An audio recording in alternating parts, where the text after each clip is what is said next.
technically, despite having the most wins in both the AL and all of Major League Baseball, 52 of them for New York, no longer the best winning percentage. You expect your front offices to hit that gas pedal when it comes time to get a better team on the field post All-Star break, because the one thing that you know from the Yankees and the Orioles is what, Ben? You're going to fight with each other throughout the stretch here, and you want home field advantage. The Early Line, only on SportsGrid. You know, this guy is the mad scientist. I mean, he's all about green density. So in my mind, I feel like he's going to have the green speeds dialed in, and the angles he needs to land them and all that sort of stuff. I feel like he's going to be a good spot and playing the course well. And he's going to be hitting less club into a lot of these par threes too. So I just, we're talking about using a live guy. I love Bryson this week. I'm riding with Bryson. Only on SportsGrid. This new sports integrity partnership, Genius Sports, is involved in this. More protection. They said that's going to allow them to beef up their protection and add more integrity monitoring tools to essentially catch bad behavior before it happens. This comes, obviously, after a just ton of scandals we've had across sports betting lately, whether it's the MLB umpire, Pat Hoberg. Newswire, only on SportsGrid. Despite me being a Yankee fan, I think Joe would deserve the label as Aaron Judge's biggest fan, not through any bias, but just through the amount of money that he's made anybody who's been betting on him. I just had him for that home run, and I'm going to go back to it today. That home run coming in at plus 230. Max Fried here, while he has been strong, this is Aaron Judge. Game time decisions, only on SportsGrid.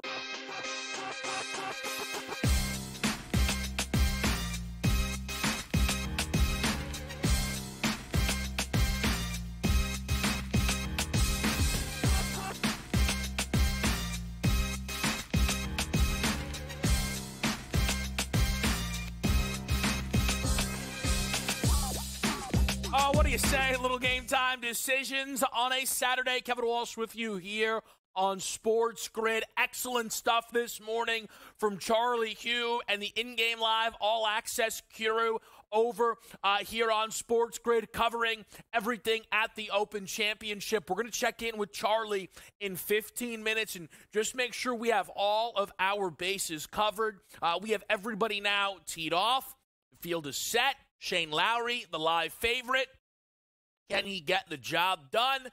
The second choice heading into the weekend, as you would expect, Scotty Scheffler, but he was 5 shots back. We've seen some low scoring today at the Open Championship as well. So could we see that same type of number accessible to a guy like Scotty Scheffler, to a guy like Xander Schauffele, to a guy like Jon Rahm, who I know I'm in the mix with for a top 20. There were a few guys whose performances today I thought really needed to be circled up, who I thought could outperform perhaps some expectations. Billy Horschel, Hakeem Niemann, 2 of those names. But I did wait.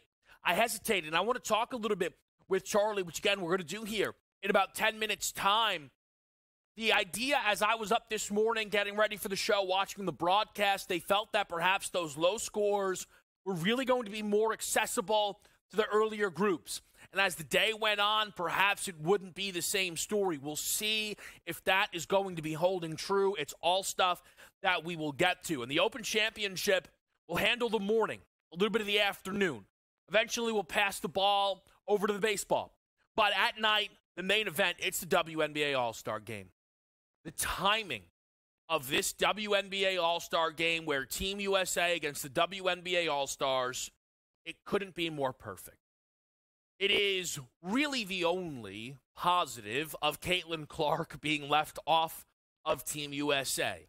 An indefensible decision now from any angle, because the people who were very quick to tell you she wasn't good enough to be on that team would be frankly out of their minds if they were still of that opinion. However, you now get a matchup that has a lot of juice. Team USA is getting set to go to Paris, to go to the Olympics, to win gold again. This is arguably going to be their toughest challenge, which really it is. from now and going on up. We know that these high-level practices, if you will, exhibitions is the better word, they do mean something to these teams. This is similar to the men's group who played against Team Select, right? We know they were pushed by a Cooper Flagg-led team, except instead of Cooper Flagg, these are legitimately the best of the rest. And again, that's no slight because a few of the girls on the WNBA All-Star team look across that court and think, I'm better than her. I'm better than her. No way, right? A little bit of that Tobias Harris over me energy from the WNBA All-Stars. So you get now both sides wanting a win. It is what everybody wants out of the NBA's All-Star game. I don't really know how you can, again, set something up better. Cheryl Miller, who's going to coach the WNBA All-Stars, had an incredible kind of conversation with the media where she said she was excited to coach until she realized that her group, the WNBA All-Stars, wanted to beat the brakes off of Team USA, and now she's got a game on her hands. So again, that investment is going to be there. I think the side is tricky. There's a part of me that would think go with Team USA because they are the overall more talented team, and I think they have more to prove. We did this game back in 2021, WNBA All-Stars against Team USA, and that was a victory for the WNBA All-Stars. If you're Team USA, that's certainly not a streak you can allow to develop here. But speaking of the 2021 Team USA versus WNBA All-Star game, it was a historic betting game. And if you don't know the story, maybe roll your eyes when you hear that. It is probably the single biggest misprice on a singular game we've maybe ever seen. And sometimes when we talk about a misprice, right? Hey, if a 6.5-point favorite loses by 30, no. We're talking about the opening number to the closing number. In 2021, and this was reported, odds makers, they had no choice but to put their hand up. Whoops. Didn't realize what we were getting into here. Thought it was kind of just another exhibition WNBA All-Star game. If you take a look, the WNBA All-Star games are super high scoring when it's Team Wilson against Team Stewart. Those games average about 250 points. So the total in 2021 was 248 and a half. It closed 50 points lower. 50 points of line movement. Again, that is completely unheard of, but it was correct because again, there is a level of effort when you now get Team USA getting set for the Olympics and a group of girls on the WNBA All-Stars who believe they should be getting ready for the Olympics. So now the question is our total low enough? I say no, and it's going up, which I disagree with. I'm on under 189 and a half. I mentioned the 2021 game, which went underneath 180 points. It was, again, an upset for the WNBA All-Stars. I think this could be a similar situation to what we saw from Team USA men against the Team USA Canada in that first international friendly. When you take two, relatively speaking, high-level teams, put them in an atmosphere where they both want the victory, but don't have a world of repetition and chemistry with one another, it can create some sloppiness. And I think that's what we have potentially on our hands here with Team USA against Team WNBA. Under 189 and a half is how I'm going to look to play this game. It's my favorite way to approach it. Now, you also could get involved with some All-Star Game MVPs and that of the like because we have plenty of options here. This is what's the story now with the WNBA. We are loaded with different markets. We have player props on nearly the entire field. Aja Wilson, understandably, the favorite to win MVP, the best player in this league, and of course on the favorite to win the game for Team USA. And I think if you do really like Team USA, Aja makes a lot of sense. Her minutes could very well be the most secure. It is an exhibition. But the front court for this Team USA group are all kind of banged up. Between Breanna Stewart, Nafisha Collier, Brittany Griner, If A'ja Wilson plays 30 minutes, she might just go out there and score 30 points. The favorite for the Team WNBA in terms of All-Star, as you would expect, Caitlin Clark, fresh off of breaking the single-game assist record in her rookie season with 19 dimes against the Dallas Wings. Clark's props around 15-plus points, 4-plus made threes are all super interesting. Will she look to be a passer? In a normal All-Star game, we would expect Clark to go Steph Curry, shoot 15 threes, knock down 8 or 9 of them, and it's going to be an absolute show. Unsure if that's really going to be the setting here. But I think what we can do is look to bring these two superstars together. A quick pick on A'ja Wilson and Caitlin Clark to combine for 40-plus points. It's at plus 135. A'ja is nearly minus 200 to score 20 on her own. Caitlin Clark around minus 150 to get to 15 points. That gets us at 35, and it doesn't even then factor in the additional room we have if one of them is having a superstar-level game. Speaking of superstars, we know the Aces always have plenty. A'ja Wilson, Kelsey Plum, Jackie Young. All to score 15-plus. They all average beyond that. It's a plus 550 payday for the Aces superstars to shine for Team USA. I think, again, due to some of the rest of the depth within this roster, there's some juice on that plus 550 number. Let's talk some golf, shall we? Charlie Hume, he's next right here on Game Time Decisions.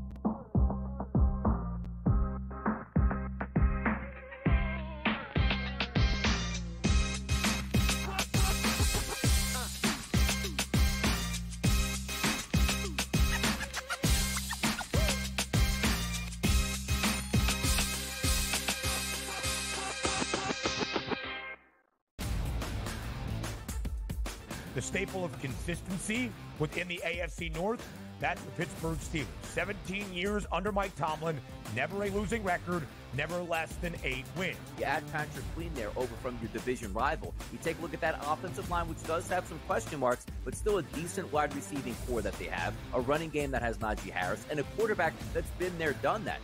The Early Line, only on SportsGrid. Where are you at in terms of a starting lineup, what you want to see from Team USA? I think he'll get guys involved, and then there's your lockdown defender at the point guard, the point of attack, right? I do like Curry. I would then go with Ant. I like Ant over Booker. I think if you look at the way the Canada game was, they looked kind of slow starting, and then they kind of got rolling. Game Time Decisions, only on SportsGrid. He talked about Major League Baseball and its rule, or actually its relationship with sports betting and gambling. Integrity is the foremost concern, and a lot of people are questioning that given all the scandals, right? There's Mercado, there's Pat Hoberg, one of the best umpires in MLB, suspended right now. We don't exactly know what he did, but he's been disciplined, and he hasn't umpired a game this year. Newswire, only on SportsGrid. The Bostonian versus the Book. Your mustache is falling. Mustache is falling off. It's got to go. Ski's got another strikeout there. I don't want to take. As soon as I take it off, they're going to give up a run. I'm trying to keep it on until he comes out of the game. It's all over the place. Come on, I'm superstitious. He's got 10. He's got 10 Ks. He's cruising. Wow. They pulled Skeens, by the way. Yeah, they pulled him. Yeah. Okay. Yeah. The Bostonian versus the Book.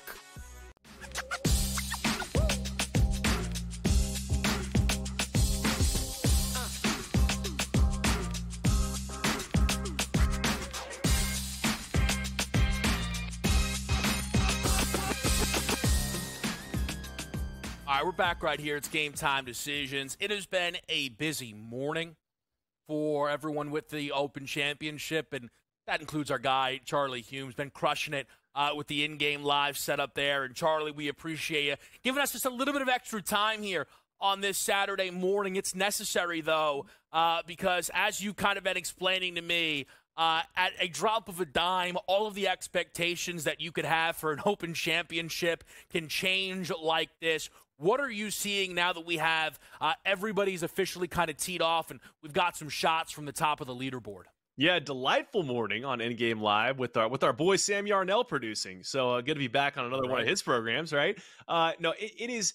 This is what delights me so much about Open Championships, because the weather, you can go into the week with one expectation. You can look at a forecast and try to predict. You can even be out in the middle of a round on a day and think the rest of the day is going to go a certain way. And then it changes in 10 minutes, and you have no clue what the impact is going to be on the rest of the field. So to this day specifically, what we saw in the mornings was a wind that had shifted. So basically for the entire week, we'd seen like a southwest wind and a brutally, a wind that was gusting up to 30 miles an hour, prevailing at about like 15, that kind of contributed to all this high scoring and all these big names missing the cut. And it looked like the guys that got the shortest end of the stick there were the early, late guys. Shane Lowry was in that late, early draw. A couple other guys that were at the top of the board were in that same draw. They got the best weather, and they're the ones who made the cut. The guys who went early, late were the ones who were subjected to the crazy wind and missed the cut. So then today we had the wind switch to that northwest, much calmer wind, like 6 miles an hour prevailing up to 12, 13 mile per hour gusts, and no rain. So we're seeing a ton of red next to names. We saw Justin Thomas take it pretty deep. We saw Adam Scott take it pretty deep. Russell Henley now is at 6 under through 12 holes. Sam Burns 5 under through 14 holes. So we saw some of that early, but now I'm seeing a graph and it started to change again. Now we're getting some west winds, and now the rain's picking up. So I think in general, when the wind is down and when it rains, that helps scoring because it softens up firm conditions and guys can hit it closer to the pin. But again, it's anybody's guess. It's the Open Championship. Anything could happen. It's incredible, though, to see kind of how the market right now is reacting. Lowry is the favorite, but basically if Scottie Scheffler is in shouting distance, they have to book him, like Superman. And I don't say that negatively. He's kind of earned that reputation. You also have Xander Schauffele, who's got a little hot start going here, 2 under through 5, and he's now kind of that third choice. Xander, it's incredible, Charlie, but when you win one, all of a sudden it's like, this guy's unstoppable. You can win another, and he got that huge victory earlier in the spring. When you look at Xander and Scottie, both at 3 under, how dangerous do they feel? Very dangerous. I think Xander, the work that he's done. So Xander has always been one of the steadiest, most consistent players on tour since he kind of came on tour, and is a guy that hits the ball very straight, is a phenomenal iron player, phenomenal with the long irons, and is an incredibly consistent putter. So all those things, obviously, very good things. What he did in the offseason to kind of take him to this next level and win that PGA Championship and now find himself in more of these elite tier conversations was add a ton of speed and distance that came with that. He did a bunch of speed training, hitting the ball a lot further. That helps, right? So I think Xander at 3 under on a day that, again, if we're thinking the scoring conditions are going to be better and that we're going to see a lot of guys going deep, you can refer right back to the PGA Championship where the story of that entire week was taking it deep and scoring, that on a moving day, I like Xander to rocket up that leaderboard, barring the weather changing or something, that we can't see happening for Xander. And the same for Scottie. Scottie's always going to be there, 1 under through 3 holes, a guy that is very suited to this golf course, a guy that can play well in wind, and then a guy without wind who can take it deep. So I think both those guys, look, I love Shane where he is. He's suited for this test, but those guys are lurking. I want to hit one more guy with you, Charlie, and then we'll let you get on with the rest of your day here. But I unknowingly, you ended up pushing me to the window on a Jon Rahm top 20 ticket. And that was because of a simple thing that you said. He needs a good performance to kind of save his season. And it's funny. You didn't say he was going to have one, and understandably you're a bit down on what this year has been for Rahm. How could you not be? I still believe in the caliber of golfer that he is. Now, when I hear someone like yourself say he needs it, okay, that means he has to be able to get it. And I'm not really sure a T18 for Rahm is something he's going to be super pumped about, but I do think he should be able to finish top 20. He's even through 8 right now, but I'm just curious what you thought about the start for Jon Rahm here at the Open Championship. I share the same belief, Kevin. I mean, it's a guy that we know he's one of the fiercest competitors in the game of golf. And you know that he is not happy with his performances this year at major championships. And even really, despite the fact that he's second in individual points on LIV, the best finish he's recorded all season there is a tie for third. So I just think in general, he probably looks at that and says, that's substandard for me. And so I think that sort of motivation for a guy with his fire, the fact that he made the cut and is only one over for the championship, and I believe tied for 21st right now, to me, I think that, he's a guy that can grind it out in these conditions. And I was worried a little bit about some of the wins we saw the first couple of days for him, but if the wind is down today, I think, and the back nine, it'll be really interesting what happens to him on the back nine, right? Because he kind of rode out the front nine, made bogey at 2, made birdie at 3, and he's parred the rest of the hole since. So if he was going into the back nine with that north wind, it would make it a harder test for scoring. We saw Justin Thomas this morning drop some shots there. If he goes in the back nine and that wind changes, starts moving west, starts moving southwest, all of a sudden the back nine becomes easier to play. That's where he gets some shots back at 16 and 18 and find himself in and around it moving into Sunday. So I let's see what happens with the weather, but I do like Rahm moving up the board today. Yeah, I can't complain. He was minus 280 for a top 20 heading into the day, right? So, you have to be happy about that. But to, again, kind of harken back to what we talked to, a few days ago, him winning is not really realistic. And that then worries me a bit that, again, just that hunger and passion and fire that has driven him to be what he is, will he be able to hit that here on the weekend? Only time will tell. Charlie, awesome stuff, and you'll be right back at it tomorrow on In-Game Live All Access, right? I will indeed. So looking forward to it. All right, man. Fantastic stuff there. We're going to talk some horses next. Game time decisions.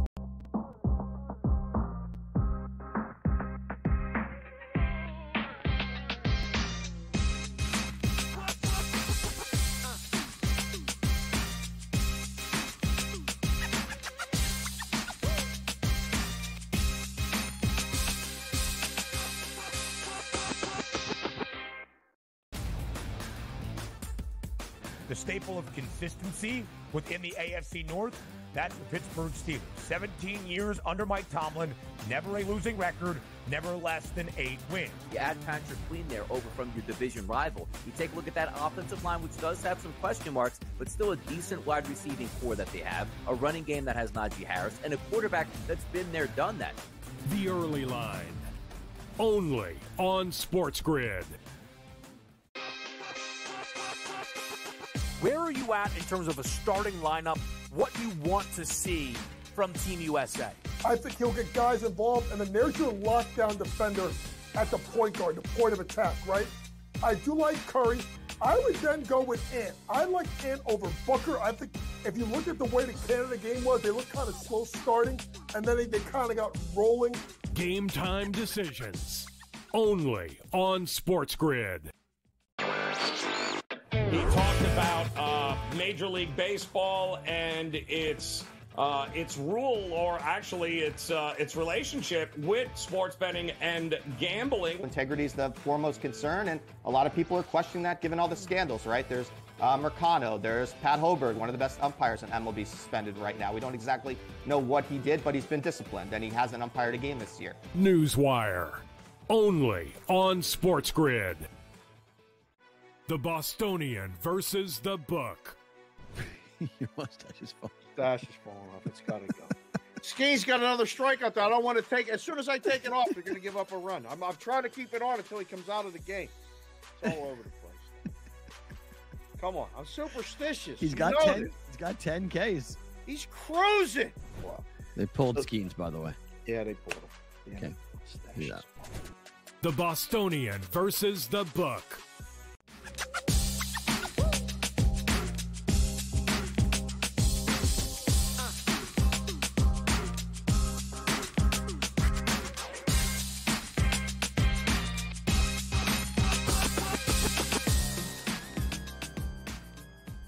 All right, we're live with you here on a Saturday. And, I mean, people always talking about dog days of summer. What are you talking about? Open Championship, Major League Baseball back, WNBA All-Star Game, and a lot of big-time races. David Aragona here to help us break them down. David, appreciate you making some time on a Saturday morning.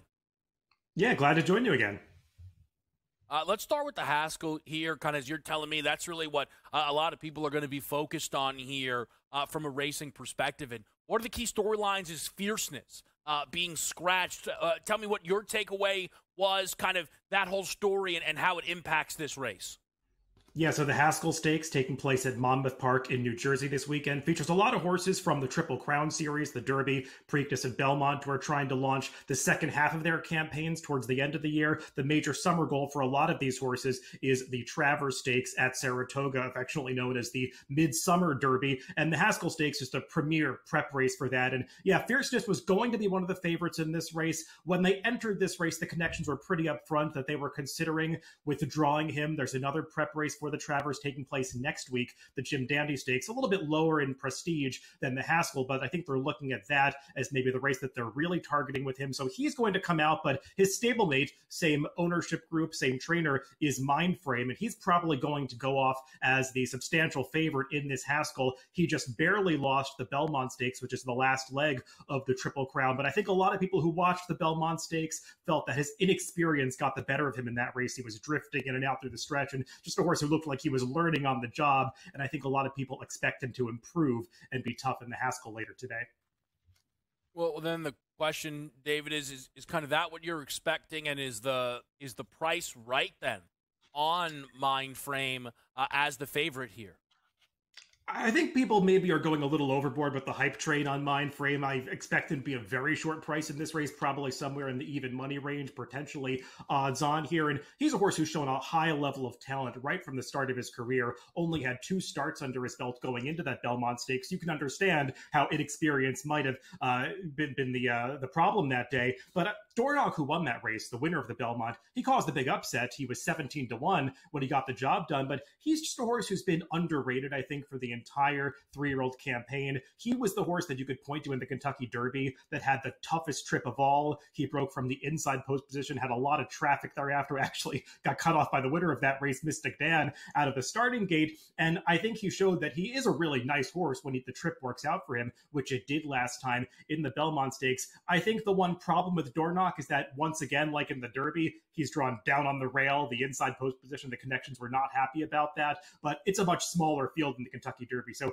I don't think it's going to be the kind of problem that it was back in May. But I think Dornoch is going to be a real rival for him once again. David, I do want to ask you, I know we're going to talk some Saratoga, some Del Mar, but there was also, within the last 24 hours, what I would assume, and you'll be able to tell me better, though, was a big story in horse racing circles, which is the Bob Baffert suspension being lifted at Churchill Downs.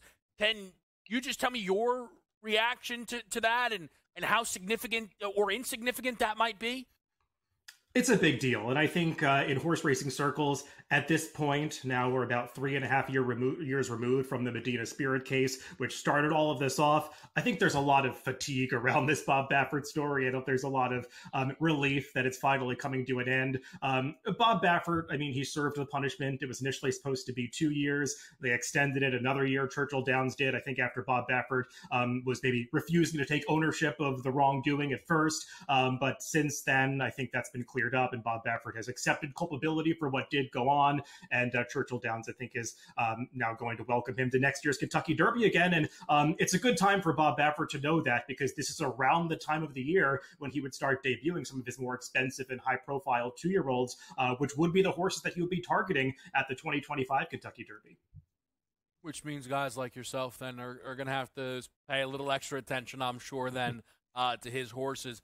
David, only about a minute left here. I know you told me Saratoga, Del Mar getting underway. Anything that we should be keeping our eye on? Yeah, this is the time of the summer when horse racing fans really just have a lot of racing to choose from across the coasts. Saratoga and upstate New York, it really brings together the top trainers, jockeys, horses for 2 months of racing up there. This week on Saturday, the feature race is the Coaching Club American Oaks. Torpedo Anna, the Kentucky Oaks winner, I think is a horse that a lot of people are excited to see there. Also, Del Mar out in California kicks off later today, and Bob Baffert's going to be a major presence there with the 2-year-old, so we'll be interested to see how that plays out through the summer months. Yeah, awesome stuff there. David Aragona helping us break down the horse racing to help you fill out that Saturday slate. We'll talk a little bit more here. Game time decisions on SportsGrid. We'll be right back.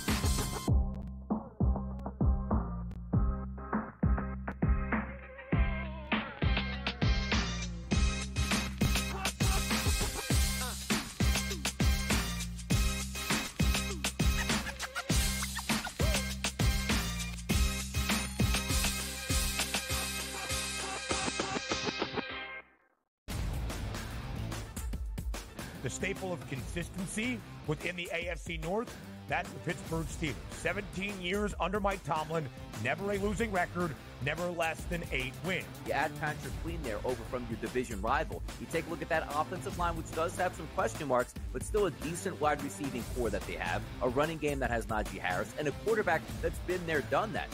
The Early Line, only on SportsGrid.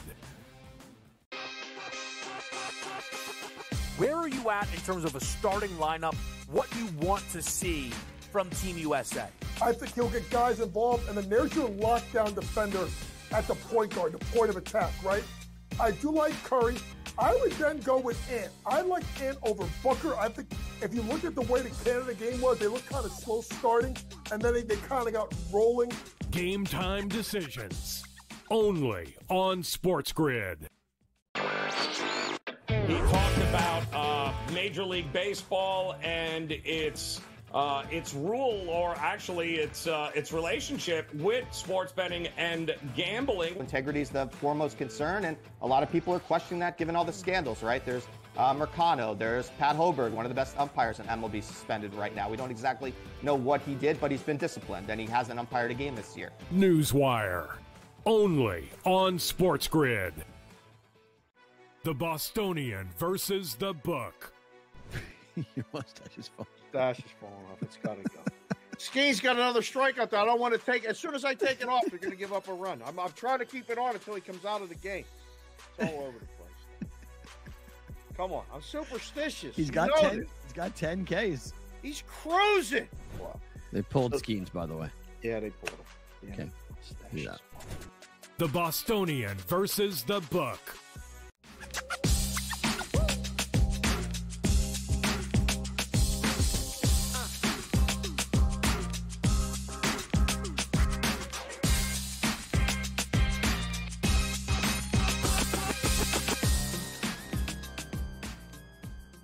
All right, we're back with you right here on SportsGrid. Game time decisions. I'm Kevin Walsh with you.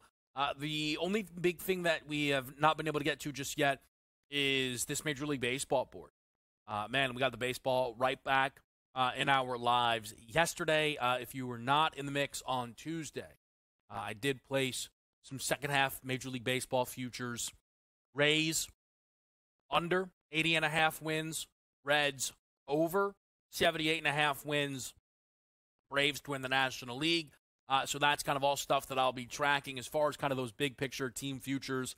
There's a Rangers under, a Braves under, funny enough, Royals under, which is dead, and then that Orioles World Series ticket, which, of course, I feel good about. I certainly do. You take a look at today's kind of baseball board, and there were a few spots that step out, kind of pop off the page. You guys know that I like to wait for my lineups as much as I can. There's one game at 105 with the Yanks Rays.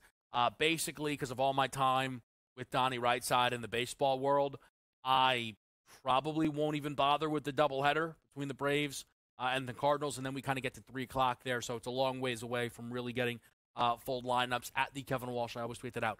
By the way, quickly, just because I mentioned Donnie, money line, for anybody who hangs out with us kind of during the weekdays, 11 a.m.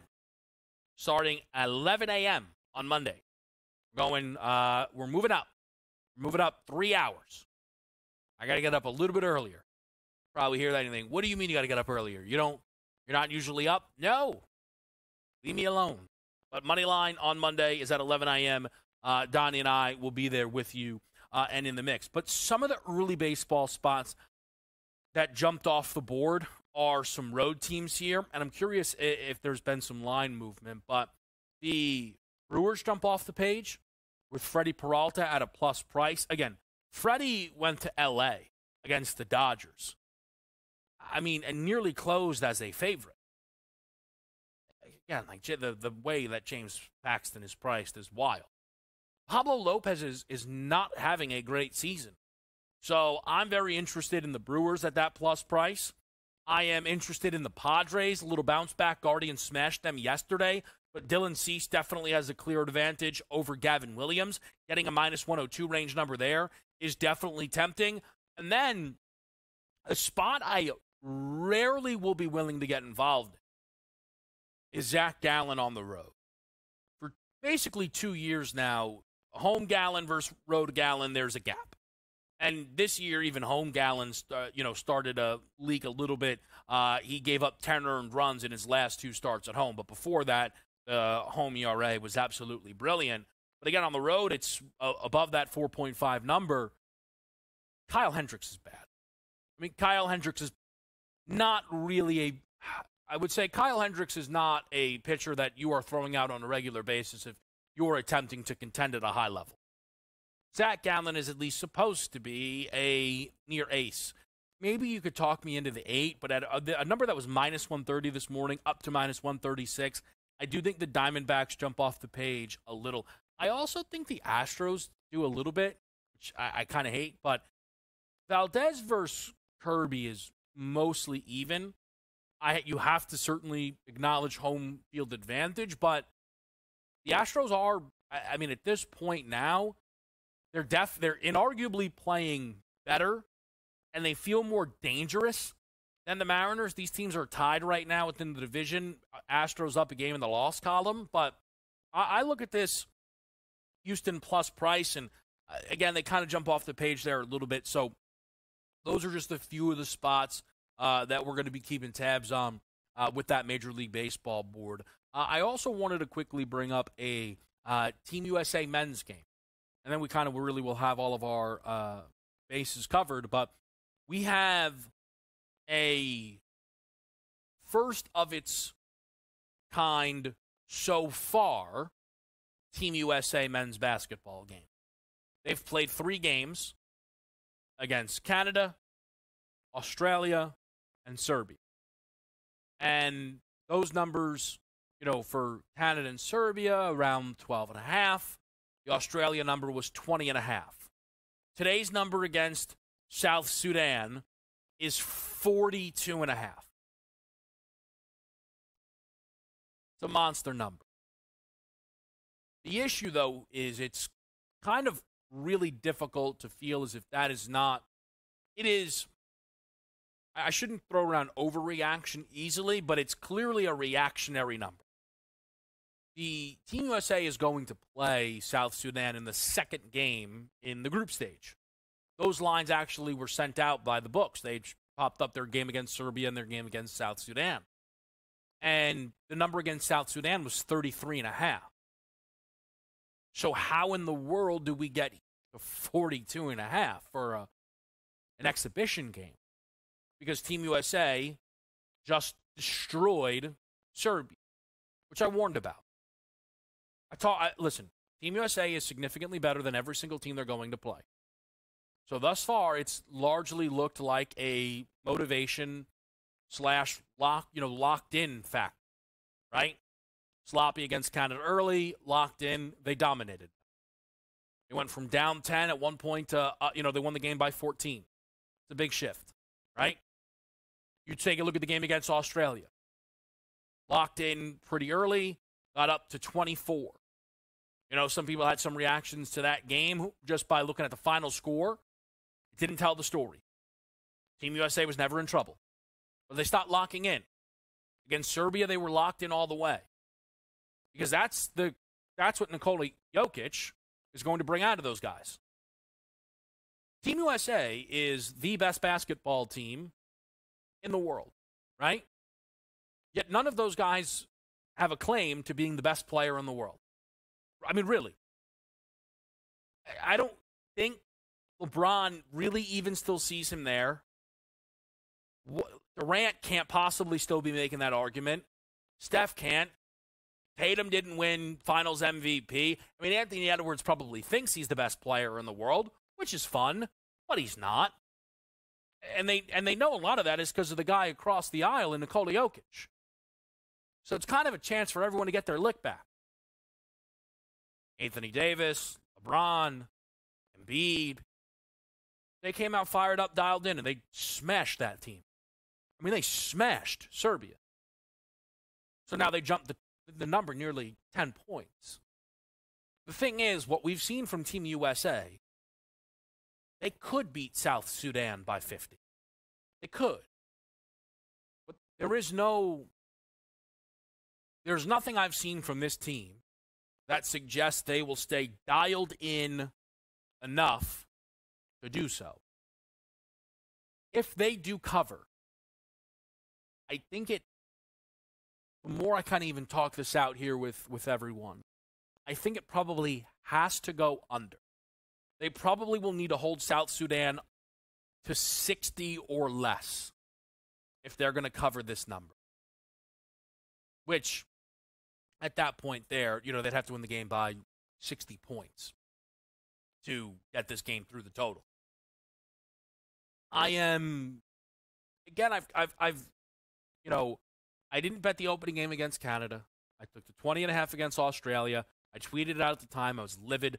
I completely missed that they started the game against Serbia. I knew it was going on, but I didn't have the action in, right? But we still kind of, made sure to keep our eyes on it. But the idea for me with this Team USA team, and so far it's all played out, bet them against the tough competition, take the points against the teams they know they can roll. Well, this is, so far, a completely category of its own. 42.5 is the number today. The second biggest number thus far, small sample size, they've laid, is 20.5. The play is probably going to be South Sudan. Let's talk to Keith Stewart. Let's keep it rolling. It's Open Championship Saturday here.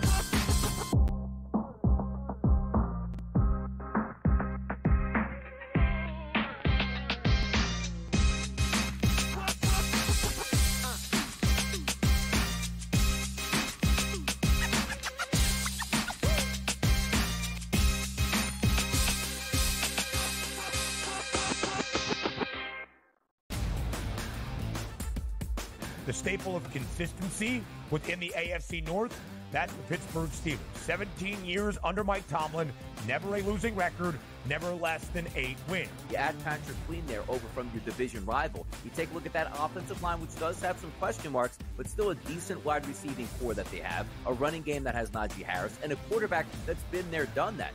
The Early Line, only on SportsGrid. Where are you at in terms of a starting lineup? What you want to see from Team USA? I think he'll get guys involved, and then there's your lockdown defender at the point guard, the point of attack, right? I do like Curry. I would then go with Ant. I like Ant over Booker. I think if you look at the way the Canada game was, they looked kind of slow starting, and then they kind of got rolling. Game time decisions, only on SportsGrid. He talked about Major League Baseball and its rule, or actually its relationship with sports betting and gambling. Integrity is the foremost concern, and a lot of people are questioning that given all the scandals, right? There's Mercano, there's Pat Hoberg, one of the best umpires in MLB, suspended right now. We don't exactly know what he did, but he's been disciplined, and he hasn't umpired a game this year. Newswire, only on SportsGrid. The Bostonian versus the Book. Your mustache is falling. Mustache is falling off. It's got to go. Skeen's got another strikeout that I don't want to take. As soon as I take it off, they're going to give up a run. I'm trying to keep it on until he comes out of the game. It's all over the place. Come on. I'm superstitious. He's got 10. He's got 10 Ks. He's cruising. Wow. They pulled Skeens, by the way. Yeah, they pulled him. Yeah. Okay. Yeah. The Bostonian versus the Book.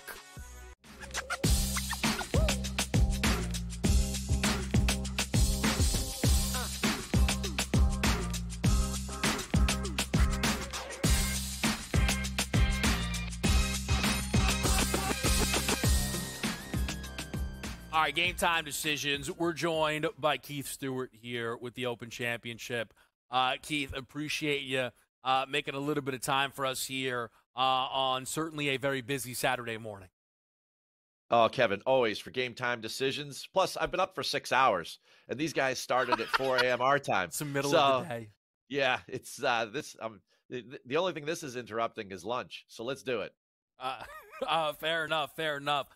Keith, before we get to the guys that are out there, I was telling you, I really want to ask you about Rory. And just to kind of give my perspective on it, and I've said this, when you're there or when you're not there, but I cannot give you, Carver, Brady, Cam Stewart, the golf guys here, enough credit. You've all been doing an incredible job. And I felt that, I know you were, I think Carver was kind of involved in Rory. And for me, I was surprised by that. Not that I would judge your guys' wagers, but I lost on Rory at the U.S. Open and basically said, never again if it's a major. So it was really eye-catching to me, right? And it made me think, all right, you're probably being overreactionary. Rory missing the cut, and largely non-competitively, I mean, I could have never in a million years seen that coming. So I'm so curious, Keith, for someone like yourself who's, again, had a great read heading into so many of these tournaments, and I'm sure you have other guys that are involved here, but to see Rory miss this cut, what was your takeaway from that? It's such a thoughtful question, Kevin, and let's establish a couple things. Number one, I was there at Pinehurst, and I saw that disappointment. Coming into this week, there was a couple things that we knew. Number one, Rory was in great form. He's still in great form. Number two is that Rory has been, throughout his career, he's been an amazing rebounder, right? So whether it was 2011 at the Masters and he comes back and wins the U.S. Open by 8, whether it was when the claret drug was stolen from him by Cam Smith in 2022 and he came back and he won the FedEx Cup and basically resurrected his season there. I don't think anyone saw this coming, but this is what playing outdoors happens, right? 13 of the top 20 players in the world, 13 of the top ranked players in the world out of the top 20, they were in this bad wave. And the only ones that really played good and came out of it, John Rahm would have been one of them. Justin Rose would have been another. But like the rest of them, I mean, who had on their bingo card, no Ludwig, no Tommy, no Terrell, no Rory, no Wyndham. I mean, all of these guys completely ejected from this tournament. No Hovland, right? These are all guys that are up there at the top of the board. And some of them were in better form than others, but a lot of them were in really good form. I mean, I couldn't, it was exhausting listening to all of the Fairway Jesus commentary. That's my nickname for Tommy, right? Like it was exhausting listening to how many people telling us that he was finally going to break through. And I thought to myself, and you're asking this question about Rory. Rory's, in his last 7 starts in the Open, he has 5 top 10s. In his last 13 majors, he has 9 top 10s. So to see him eject like this is completely unpredictable in many, many ways. And he caught the bad side of the weather. And it looks like at some point, and he even admitted yesterday, he said, well, after I make triple bogey on one hole, I'm on the 4th hole, I got to shoot 5 under from here. It's just not going to happen. So I'm out here for the fans, and that's what I'm going to do. But so many of these guys down the stretch didn't get it done. And it's very, very interesting because the Olympics only has 60 guys in it. So after this, we won't see the live guys anymore. So your Terrell Hattons and your Rahms and everything, they just kind of are where they are. And then these other guys we won't see till Memphis in the playoffs. So it'll be very interesting when we see the Rorys and the Ludwigs and those guys come back in almost a month to play. But Rory, it's a mystery. And as you know, betting on golf as a game is very hard. Betting on it is even harder. Yeah, no, it's an incredible breakdown, Keith. And that's the thing I bring it up from a fascination standpoint, right? Oh, yeah. Maybe if Rory would have blown it on Sunday, I would have been like, how did you possibly bet the guy? Rory finished T4 at the Scottish Open, right? Oh, yeah. He has been as dialed in. It is unfair, right? Probably to some degree. It's relative, right? His expectations are of a different level. He's still playing largely what is incredible golf. That's why this is so I can't really believe that he missed this cut. It really is unfathomable to me. Okay, so as my background as a golf professional, teaching and playing the game at the professional level, right? Here's exactly what happens to these guys. They are so routine, and Carver and I talked about this at length on Wednesday, and I probably talked about it too much, but as it's turned out, this is the key to the whole championship. When that wind shifted on Wednesday from the prevailing wind out of the northwest to a wind from the south, and these guys had not practiced this golf course, and then all of a sudden you start hitting shots, these guys are so dialed in with the one way that they do things. Rory's a high ball hitter. He did not adjust into that wind, and it ate him up. And then all of a sudden, a lot of these guys, they play a fade off the tee because of, which for a right-handed golfer is the ball moving left to right, okay? So when they went to that back nine and the wind was coming off of like downwind off of the left. All of those fades were now heading towards the railroad tracks or heading towards trouble. All the setup of all of it made them very uncomfortable, very uncomfortable. And if you had one bad swing and you saw it, you saw Max Homa make a triple. Yeah, he fought back, but he wasn't hitting the ball good. You saw Rory hit the ball on the railroad tracks on the first round. And then you could see how much their confidence gets shaken.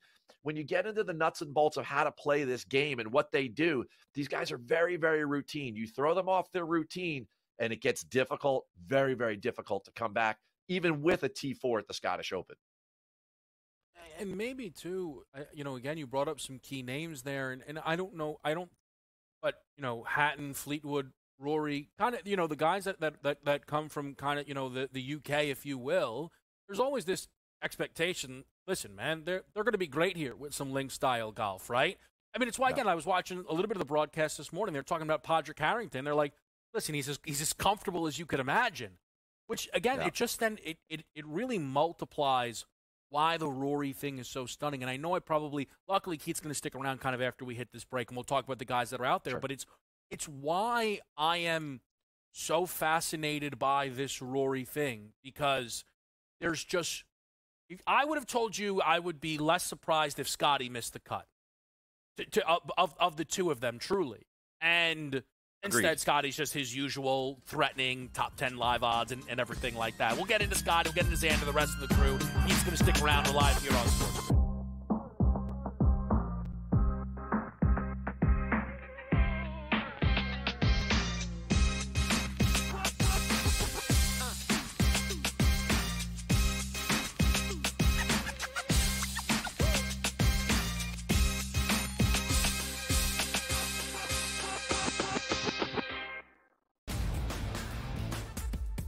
The staple of consistency within the AFC North, that's the Pittsburgh Steelers. 17 years under Mike Tomlin, never a losing record, never less than 8 wins. You add Patrick Queen there over from your division rival. You take a look at that offensive line, which does have some question marks, but still a decent wide receiving core that they have, a running game that has Najee Harris, and a quarterback that's been there, done that.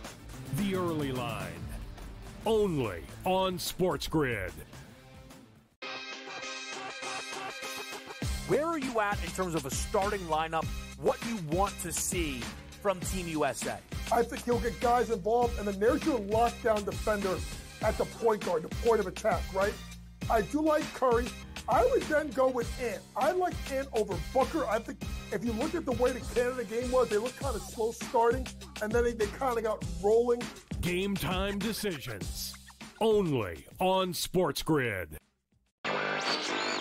He talked about Major League Baseball and its rule, or actually its relationship with sports betting and gambling. Integrity is the foremost concern, and a lot of people are questioning that given all the scandals, right? There's Mercano, there's Pat Hoberg, one of the best umpires in MLB, suspended right now. We don't exactly know what he did, but he's been disciplined, and he hasn't umpired a game this year. Newswire, only on SportsGrid.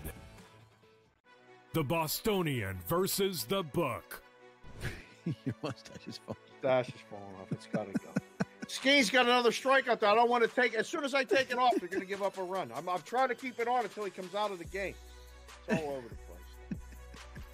Come on. I'm superstitious. He's got 10. He's got 10 Ks. He's cruising. Wow. They pulled Skeens, by the way. Yeah, they pulled him. Yeah. Okay. Yeah. The Bostonian versus the Book.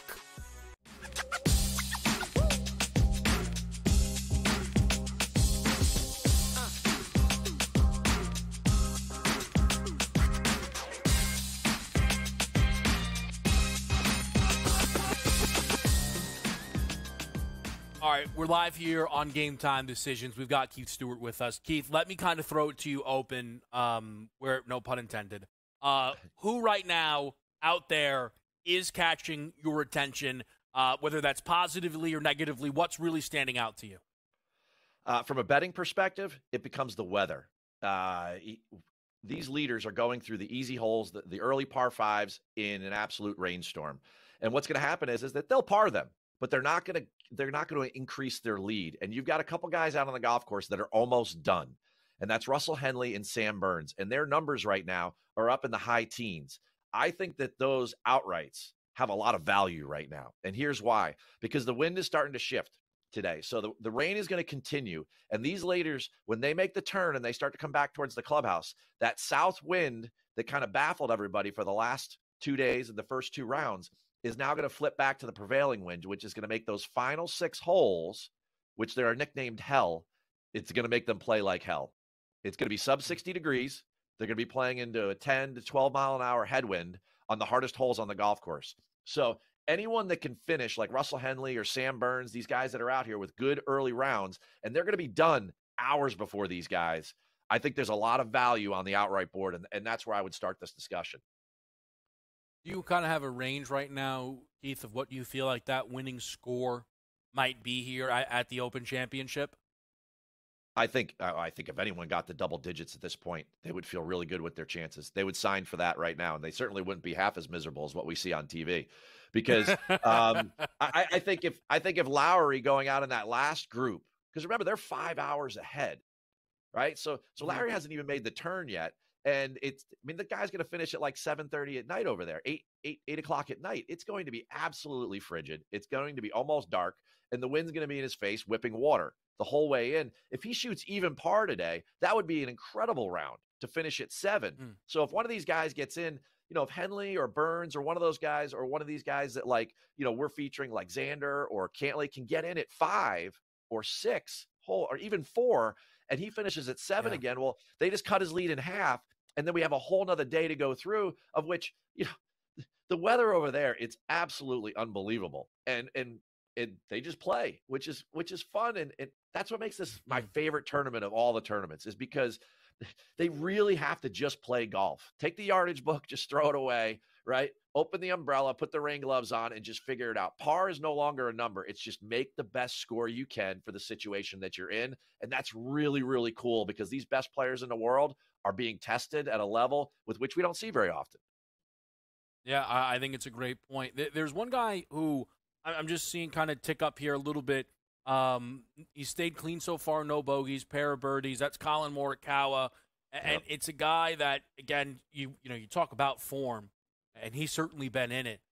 Morikawa, I don't know. Again, he's going to need some help from Lowry, right? Probably to bring this back a little bit here. He's only, he's already through 10, Colin Morikawa, but man, if this thing is going to be tight heading into Sunday, he's sitting at 30-1 right now. It's just one of those names that kind of jumped off the page, Keith.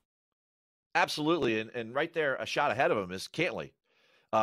Certainly Xander's climbed up to a point, and he's not going to have that value number, but those types of players are the guys that have enough game to get in today. If Cantlay or Morikawa can get in at 3 under and the lead's 7, they basically cut it in half how far Shane was ahead. And again, Shane could shoot 1 or 2 over today, and that would be a great round. The conditions are going to continue to get worse, and some of these guys are just going to keep pulling back. Now, there's one name that you or I haven't mentioned yet, and he's 1 under through the start of his day today, and that's Scotty Scheffler. And he's sitting there at 3, and Shane's still at 7. So if Scotty is in the mix there, you have to still be very, very concerned. The number's going to be short, and there's not much you can do with it. And I was talking to Carver last night. He's like, yeah, well, we're just going to put a bunch of taters with him. And I said, well, yeah, that doesn't necessarily help me. I'm a golf guy. Like, I'm looking for the best value I can. And I think that you bringing up Colin is a very savvy thing to say. Yeah. Again, Carver cracks me up. Let me use the odds to reinforce an incredible point made by Keith. Shane Lowry through 5 holes is 1 under. His live round score is 71.5. So and it's a par 71. Par 71, The books themselves are like, hey, Shane, that's great. It's about to get a whole lot worse. A fascinating live board, Keith. Can't thank you enough. Enjoy the rest of this tournament, man. Absolutely. And keep texting me live, because I'm watching this thing. I'm locked and loaded for the whole weekend. Yes, absolutely. Keith, again, a tremendous help there helping us follow the Open Championship. We're going to talk to Coach James Young next, right here on SportsGrid.